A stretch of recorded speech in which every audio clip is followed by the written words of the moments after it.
بص الحركة دي. بص اللقطة دي. حتى بص الحركة دي. بص اللقطة دي. زي ما اتفقت ما بضيعش وقت الجد جد، الكلمة مني عهد. السلام عليكم. ومع سلسلة وصفات رمضان هنعمل النهاردة وصفة الشيش براك أو الشيش يابرك على حسب بلادكم بتقول عليه ايه. وصفة لذيذة وكلها قيمة غذائية عالية واقتصادية وعلى قد الإيد. يلا بينا نشوف الخطوات. هنعير 4 كوبايات دقيق،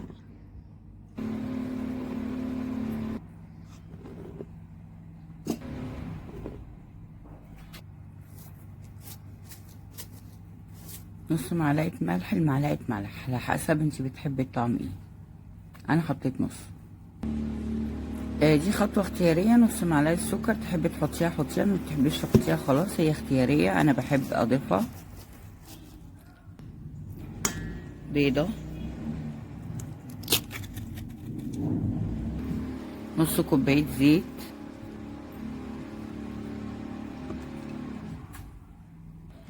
معلقة خل، ودي علشان تحسين المعلقة صغيرة علشان تحسين جودة الدقيق. نقلب.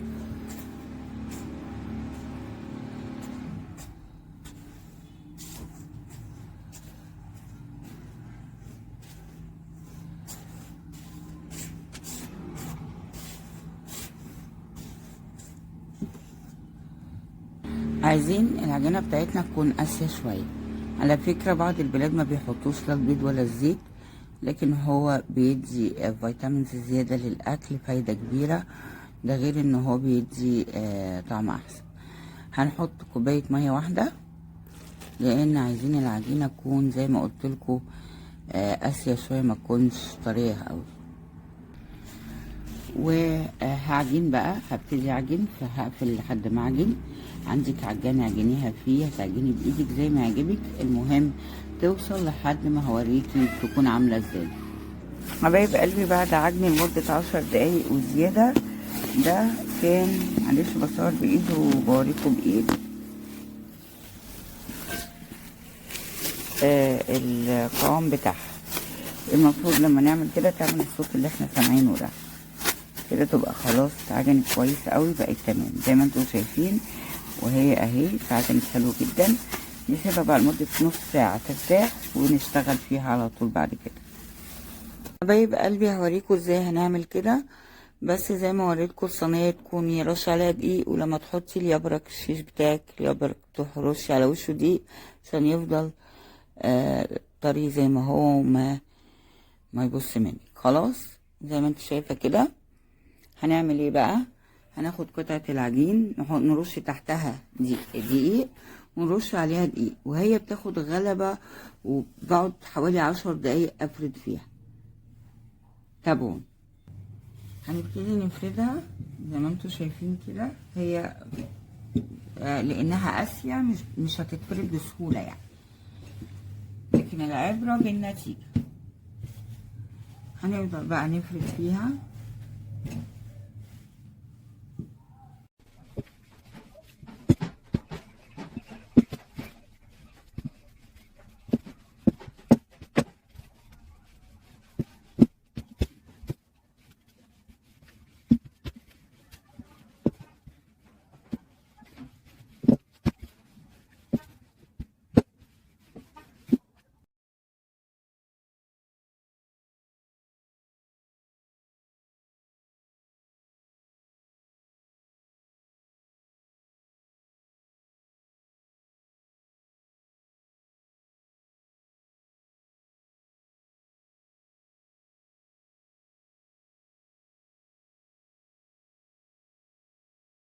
الشيش براك بتاعنا او الشيش يبرك على حسب البلد بتقول ايه، بيتعمل بفنجان قهوة.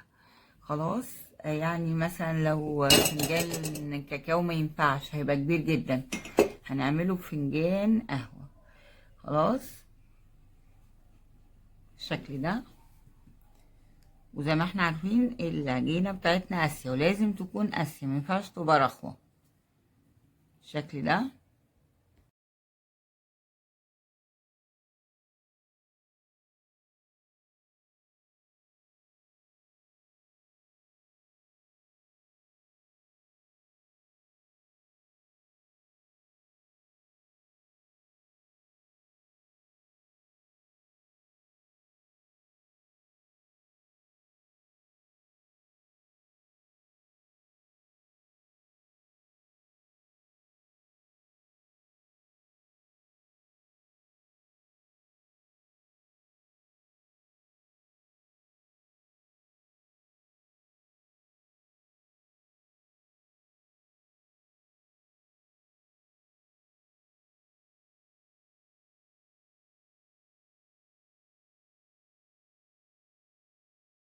حبايبي العجينة دي هنسيبها تريح، وبعد كده هنشتغل فيها تاني نفس اللي عملناه ده.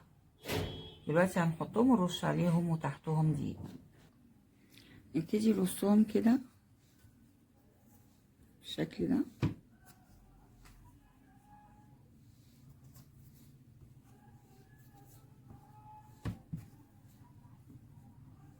طبعا الرشة دي تحته زي ما انتوا شايفين كده. ابتدي بقى كده ارش عليه دقيق بالمنظر ده زي ما انتوا شايفين. هعمل بقى قطعة العجين اللي اتبقت، طبعا بنسيبها ترتاح 10 دقايق ونبتدي نشتغل في الشيش يبرك او الشيش برك.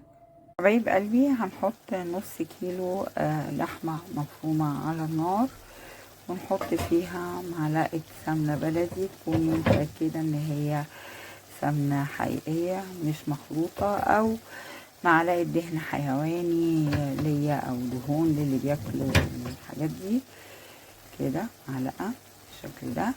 وهنبتدي نقلب اللحمة. اللحمة بتاعتي انا فرمها فرمة واحدة، عشان كده بكتر فيها وانا بعملها. بروح للجزار وبقول له عايزاها مفرومة فرمة واحدة، علشان بحب احس طعم اللحمة في الاكل. فلما بتبقى مفرومة فرمتين بتبقى صعبة شوية. بقطع حتة اللحمة واخليه يفرمها قدامي طبعا، علشان اتأكد ان ميكونش فيها حاجات اللي بيحطوها دي. خلاص نبتدي بقى نحط التابل. معلقة 7 بهارات، ومعلقة فلفل اسمر، نص معلقة قرفة، معلقة ملح، وطبعا الملح حسب المذاق يعني اللي تحبيه انت. ونقلب. اول ما قلبتها في التوابل كده هبتدي اضيف 3 بصلات متقطعين واقلب. واخر حاجة هنحطها 3 معالق من دبس الرمان، بينقل الخلطة بتاعتي لمكان تاني خالص. وبكده عصجناها زي ما انتوا شايفين، تحفة. والريحة بقى مش قادرة اقول لكم شهية قد ايه. حبايب قلبي عندنا شكلين، الشكل ده والشكل ده لو عامل زي القبعة. يلا بينا نشوف بيتعملوا ازاي.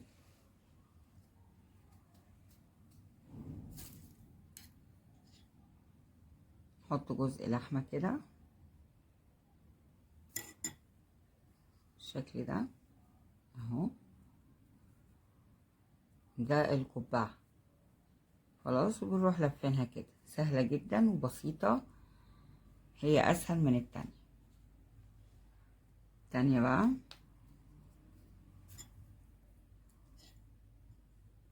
حط جزء لحمة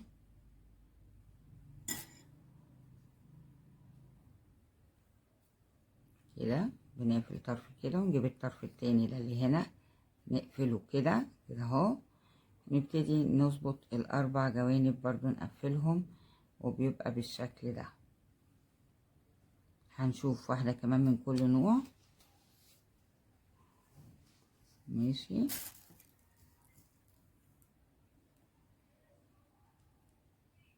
كده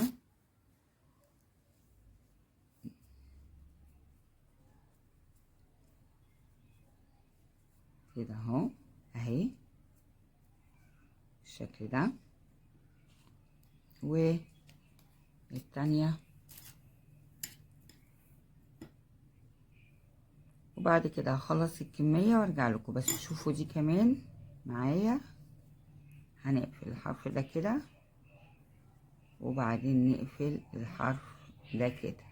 نبتدي نظبط ال4 جوانب اهو بالشكل ده.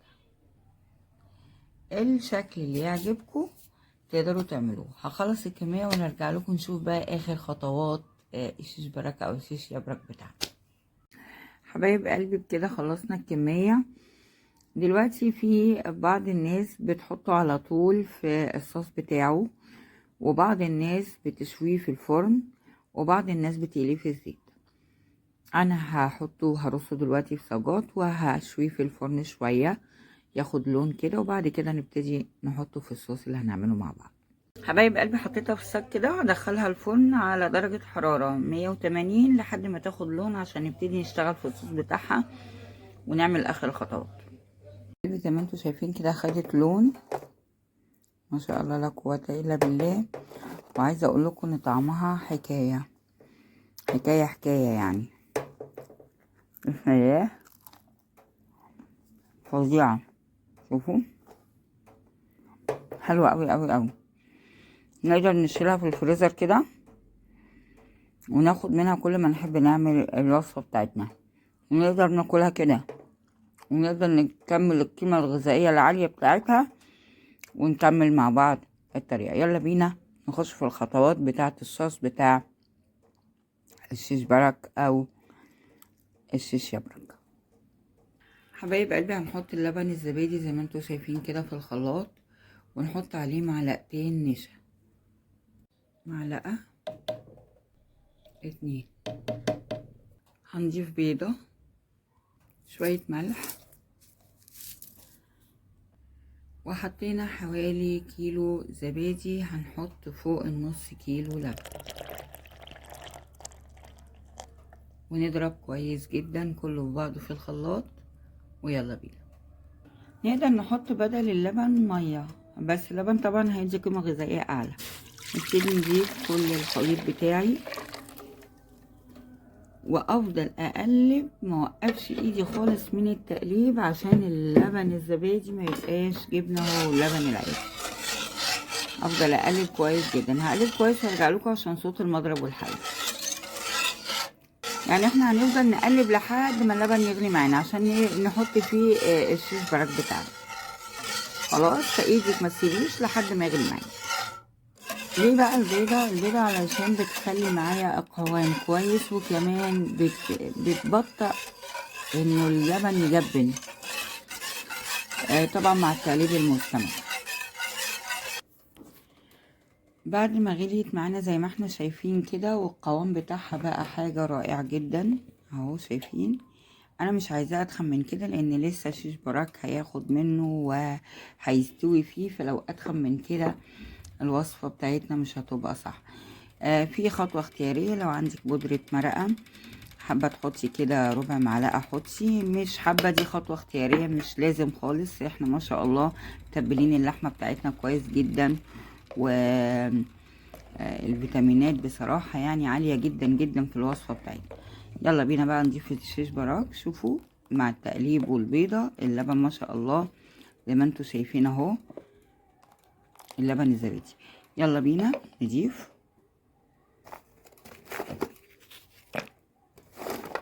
ابتدي اضيف الكمية اللي انا عايزاها، وطبعا بسيبها حوالي من 10 دقايق لربع ساعة لما اتأكد ان هي بقت جاهزة للأكل. ويلا بينا نروح نعمل الطشة بتاعتها بقى.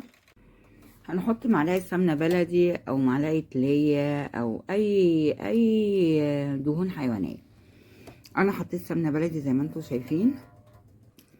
على ما تسيح هنشوف الشيش براك بتاعنا، نقلب فيه كده كل دقيقتين نديله تقليبة. السمنة ساحت نحط معلقة توم،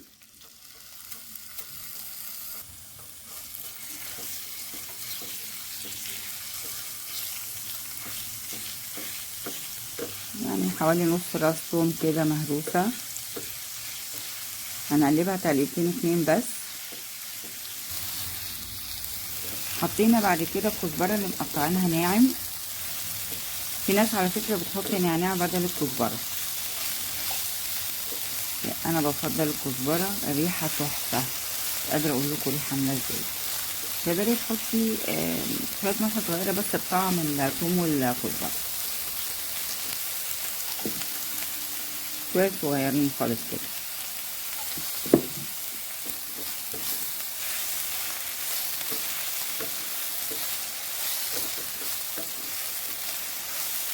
قلبناها لحد ما بقت كده حبايبي. هنبتدي نحط نصها في الحلة ونص التاني وهنسيب حبة يعني نزوق بيهم وش الكسرات. هنحط كده اغلبها يعني، ونسيب حبة بس لتزويق الطبق بتاعنا.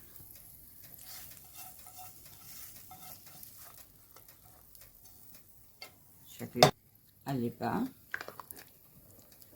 يا جماعه. الريحه مش عايزه اقول لكم، انتوا لازم تبقوا قاعدين معايا تشوفوا الريحه.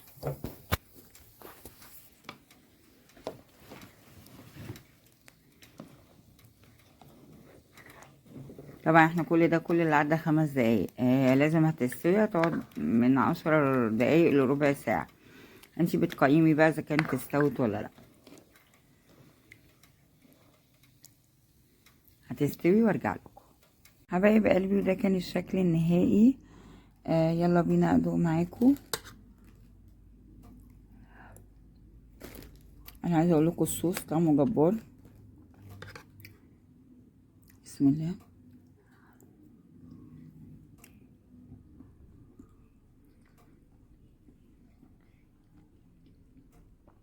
تحفه تحفه تحفه. عايزه اشوف ارائكم بقى، يا رب يعجبكم. بألف هنا وشفا، واستنوني في كل اقتصادي ولا قد الايد مع قناتكم المحبوبة كل اقتصادي ولا قد الايد مع أستاذة هاجر. والسلام عليكم ورحمة الله وبركاته.